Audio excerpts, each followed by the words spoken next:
अपने कंट्रोवर्शियल बयान की वजह से तेलंगाना के मुख्यमंत्री रेवंत रेड्डी भी एक विवाद में फंस गए हैं। रेवंत रेड्डी ने इस बार गांधी भवन में बैठक के दौरान हिंदू देवी देवताओं पर कंट्रोवर्शियल कमेंट किए।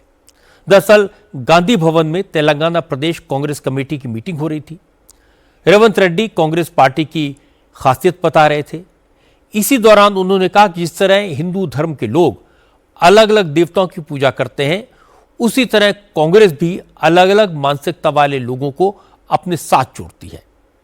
इसके बाद उन्होंने कहा कि हिंदुओं में अलग अलग तरह के भगवान हैं। कोई कुंवारों का भगवान है तो कोई शादीशुदा लोगों का भगवान है, दो शादी करने वालों के लिए अलग भगवान है और शराब पीने वालों के भी अपने देवता हैं। हिंदू धर्म में कितने भगवान हैं? 3 करोड़। एक व्यक्ति भगवान वेंकटेश्वर को प्रणाम करता है तो कोई शिव का अनुयायी है।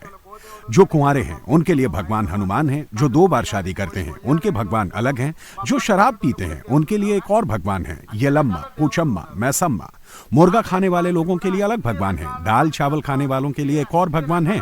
इस तरह देवताओं के बारे में ही कोई एक मत नहीं है। कोई कहता है कि मैं भगवान बालाजी की भक्ति करूंगा तो कोई कहता है कि मैं हनुमान की पूजा करूंगा तो कोई कहता है कि नहीं, मैं अयप्पा स्वामी की दीक्षा करूंगा तो कोई कहता है कि मैं शिव आराधना करूंगा।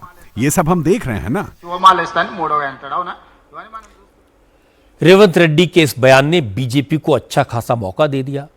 आज हैदराबाद में बीजेपी युवा मोर्चा और महिला मोर्चा के कार्यकर्ताओं ने रेवंत रेड्डी के खिलाफ प्रोटेस्ट किया और उनका पुतला जलाया। बीजेपी ने कहा कि रेवंत रेड्डी ने कुछ ही दिन पहले जुबली हिल्स में बाई इलेक्शन जीतने के लिए कांग्रेस को मुसलमानों की पार्टी करार दिया था और अब हिंदू देवी देवताओं के खिलाफ अपमानजनक बयान दे रहे हैं। बीजेपी के प्रवक्ता सुधांशु त्रिवेदी ने कहा, रेवंत रेड्डी के खिलाफ एक्शन न लेकर कांग्रेस हाईकमान ने साबित कर दिया है कि उसकी सोच क्या है।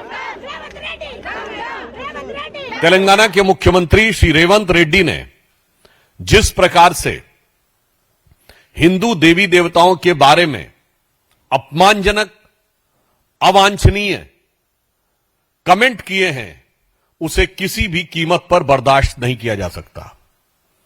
और एक तरफ ये वही मुख्यमंत्री हैं जिन्होंने अभी जुबली हिल के चुनाव में ओपनली बोला था, कांग्रेस मतलब मुसलमान, मुसलमान मतलब कांग्रेस।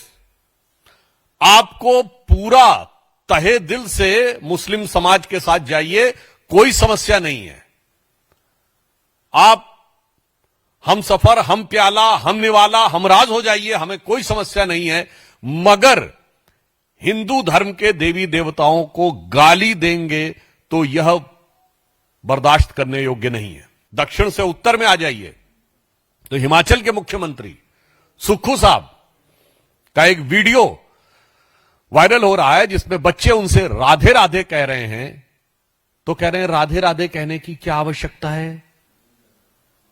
अब मुझे समझ में नहीं आता है कि कांग्रेस पार्टी का एक मुख्यमंत्री हिंदू देवी देवताओं का अपमान करता है और दूसरा मुख्यमंत्री छोटे छोटे स्कूली बच्चों को राधे राधे बोलने से रोकने की कोशिश करता है।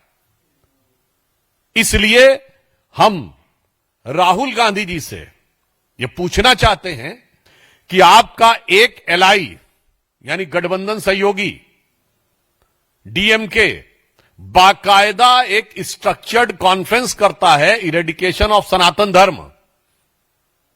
यह कोई बयान नहीं था, यह एक विधिवत सुविचारित जिसे कहते हैं एकेडमिक कॉन्फ्रेंस थी। हिंदी में कहें तो हिंदू धर्म का समूल नाश। तो क्या आप कांग्रेस पार्टी ने इरेडिकेशन ऑफ सनातन धर्म अर्थात हिंदू धर्म के समूल नाश के कार्यक्रम को आगे बढ़ाना शुरू कर दिया है और अपने मुख्यमंत्रियों को यह निर्देश दे दिए हैं कि भारतीय संस्कृति और हिंदू धर्म के देवी देवताओं के बारे में सीधे हमला करना शुरू कर दो। इस बात में कोई शक नहीं कि रेवंत रेड्डी ने जो कहा वो हिंदू समाज की धार्मिक भावनाओं को आहत करने वाला बयान है। रेवंत रेड्डी और तमिलनाडु के कई नेता पहले भी सनातन धर्म के बारे में इस तरह की बातें कहते रहे हैं। थोड़े दिन पहले उन्होंने कहा था कांग्रेस मतलब मुसलमान, रेड्डी ने कहा था, हमारा डीएनए बिहारी डीएनए से बेहतर है। असल में वोट बैंक की राजनीति रेवंत रेड्डी जैसे नेताओं को भी इस तरह के बयान देने पर मजबूर करती है।